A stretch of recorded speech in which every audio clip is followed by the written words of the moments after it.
विद्यार्थिनी आहे. माझ्या प्रकल्पाचे नाव विकसित भारतासाठी पाणी बचत. प्रकल्पाचा मुख्य उद्देश भारताच्या सर्वांगीण विकासासाठी पाण्याचे संवर्धन, साठवण आणि योग्य वापर याबद्दल जनजागृती निर्माण करणे.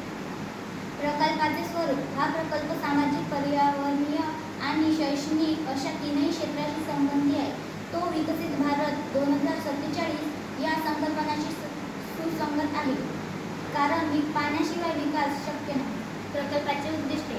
पाण्याचे महत्त्व समजावून सांगणे, गाव, शाळा आणि समाजात पाणी बचतीची सवय निर्माण करणे, पारंपरिक पाणी साठवण पद्धतीचे पुनरुज्जीवन, आधुनिक तंत्रज्ञानाच्या सहाय्याने पाणी व्यवस्थापनाचे उपाय दाखवणे, जलसंवर्धन हे राष्ट्र संवर्धन हा संदेश देणे.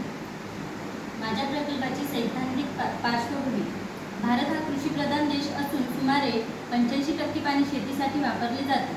वाढत्या लोकसंख्येमुळे औद्योगिक वाढ, हवामानातील बदलामुळे जलसंकट गंभीर बनत आहे. त्यासाठी पावसाचे पाणी साठवणे, पुनर्वापर, ठिबक सिंचन, झाडे लावणे, जलप्रदूषण रोखणे हे उपाय उपयुक्त आहेत. विकसित भारतासाठी पुरेसे पाणी हे मूलभूत पायाभूत साधन आहे. पोस्टर आणि घोषवाक्य. पाणी आहे तर जीवन आहे. थेंबे थेंबे साठवा, भविष्य घडवा. जलसंवर्धनानेच भारत बनेल विकसित. सर्वेक्षण. गावात, शाळेत विद्यार्थिनी पाण्याच्या वापरावर छोटासा सर्वे घेतला. किती लोक पाणी बचती उपाय करतात याची माहिती ठेवण्यात आली. सर्वेक्षण परिणाम ग्राफ किंवा चार्ट मध्ये दाखविले. कृती योजना. शाळेत पाणी बचत समिती स्थापन केली. प्रत्येक घरात पावसाची पाणी साठवण टाकी बनवण्यास प्रोत्साहन दिले.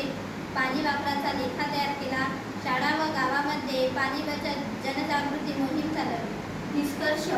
पाण्याची बचत ही केवळ पर्यावरणीय गरज नसून विकसित भारताचे भविष्य ठरणारा पाया आहे. जर कित्येक लोक नागरिकांनी